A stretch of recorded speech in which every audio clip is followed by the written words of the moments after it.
warahmatullahi wabarakatuh. Halo Sobat Ngoran dimanapun berada, semoga kita senantiasa bersemangat dalam menjalankan ibadah puasa. Hamdan wa syukran lillah wassalatu wassalamu ala rasulillah amma ba'd. Segala puji bagi Allah subhanahu wa ta'ala, serta haturan sholawat dan salam kepada junjungan kita Nabiullah Muhammad sallallahu alaihi wasallam. Sobat Ngoran, tidak terasa saat ini kita sudah berada di 10 hari terakhir di bulan suci Ramadan. Bulan Ramadan merupakan salah satu bulan yang selalu dinanti-nanti oleh umat Islam seluruh dunia.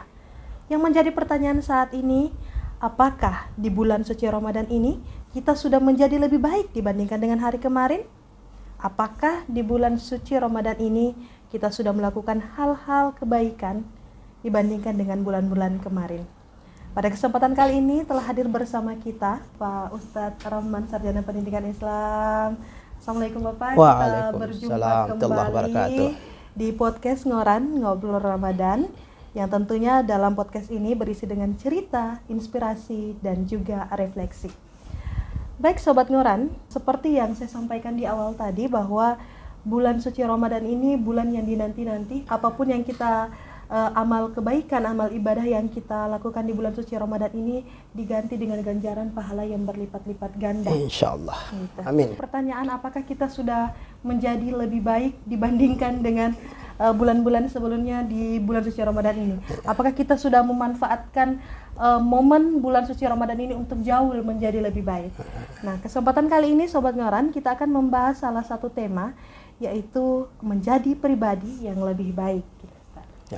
Baik Ustadz, ada hadis yang mengatakan sebaik-baik manusia adalah manusia yang bermanfaat untuk orang lain. Ya. Gitu. Kemudian yang menjadi pertanyaannya adalah bagaimana cara kita mengaitkannya dalam kehidupan sehari-hari, apalagi di bulan suci Ramadan ini untuk memaknai hadis tersebut. Bagaimana kita bisa bermanfaat untuk orang lain. Oke, terima kasih. Bismillahirrahmanirrahim. Alhamdulillah. Wassalatu wassalamu ala rasulillah wa ala alihi wa ashabihi wa mawala amma ba'd.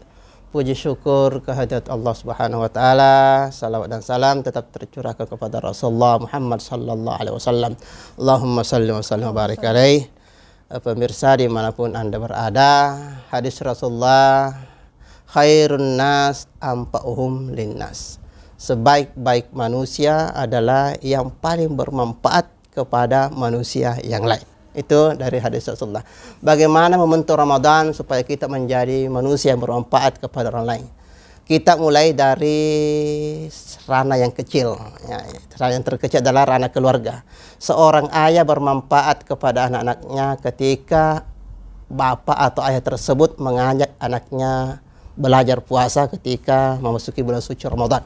Terutama bagi anak usia dini. Yang kemudian manfaatnya seorang ayah kepada anak itu juga seperti mengajarkan anak-anak membaca Al-Quran.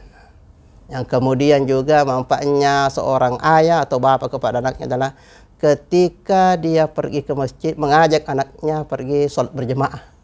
Dan setiap malam tarwih bukan hanya bapaknya yang membawa uang untuk kotak amal, tapi mengajak juga anak-anaknya terutama masih usia dini memberikan uang apakah itu 500 atau 1.000 rupiah, mengajarkan anak dari usia dini untuk memasukkan atau bersedekah setiap malam bulan suci Ramadan. Karena kenapa? Ketika anak usia dini diajarkan untuk selalu bersedekah, ketika nanti dia beranjak remaja, dewasa, maka dia ketika melihat kotak amal tidak lagi atau ketika dia melihat kotak amal pasti dia merasa kurang kalau dia tidak bersedekah. Kenapa? Karena sudah terbiasa dari kecilnya. Itu satu, seorang ayah bermanfaat kepada anak-anaknya. Yang kedua, seorang bapak atau suami bermanfaat kepada istrinya. Artinya apa? Seorang suami bermanfaat kepada istrinya, dia mampu membimbing pasangannya kepada jalan yang benar. Karena ada juga seorang istri itu curhat, saya ini sudah menikah, tapi sama saya tidak menikah. Kenapa? Karena suami saya punya pekerjaan, tapi suami saya tidak pernah memberikan uang. saya mencari uang sendiri. Berarti ini seorang suami yang tidak bermanfaat kepada istrinya. Ya, begitu juga seorang istri harus bermanfaat kepada suaminya. Artinya apa? Jangan semua pekerjaan istri diserahkan kepada suami.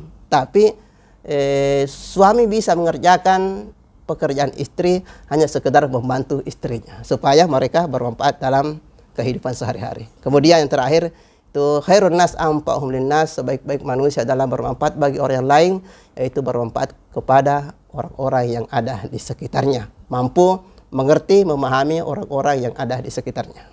Oke, baik. Jadi Sobat Ngoran, sebaik-baik manusia adalah manusia bermanfaat untuk orang lain dimulai dari keluarga dulu. Ya, keluarga dulu. Dimulai dari keluarga dulu. Tadi dijelaskan sama Ustadz bagaimana seorang ayah memberikan contoh yang baik kepada anaknya. Kemudian bagaimana perlakuan seorang suami memberikan sesuatu yang baik kepada istrinya. Ya.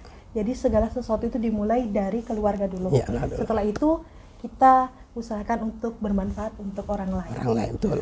Baik, selanjutnya Ustadz, menurut pandangan Islam, apakah ada ciri-ciri dikatakan bahwa orang ini sudah bermanfaat untuk orang lain gitu? Ya. Ada beberapa ciri yang saya sebutkan untuk kesempatan ini. Yang pertama, ciri-ciri orang yang bermanfaat kepada orang lain. Satu, orang itu memiliki kepedulian yang tinggi. Ya, mudah memahami atau merasakan kesulitan orang lain sehingga dia tulus untuk memberikan bantuan. Ya. Yang kedua adalah ringan tangan. Ringan tangan, suka menawarkan bantuan, suka menawarkan bantuan tanpa diminta. Karena ada orang yang membantu, memberikan bantuan ketika diminta. Ini orang suka menawarkan bantuan tanpa diminta. Apakah itu berupa tenaga, waktu, curhat, atau materi. Ini tanpa dia meminta imbalan kepada seseorang. Yang kemudian itu bertanggung jawab dan dapat dipercaya.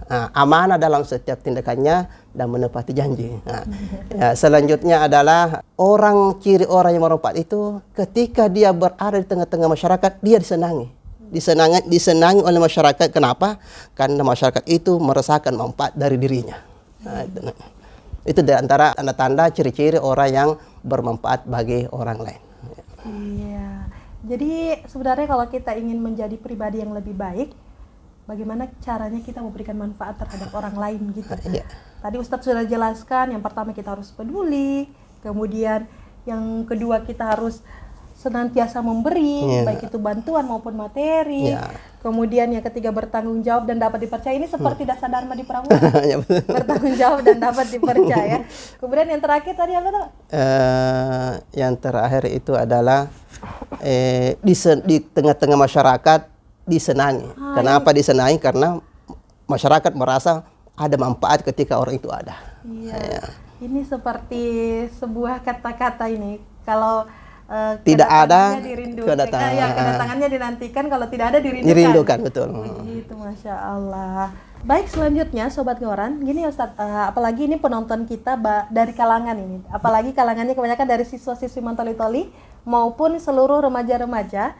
Apakah ada salah satu langkah-langkah sederhana yang bisa dilakukan oleh kalangan muda supaya dia bisa bermanfaat untuk orang lain gitu? Kalau tidak mampu untuk berkata-kata yang baik, jangan berkata-kata yang tidak senonoh.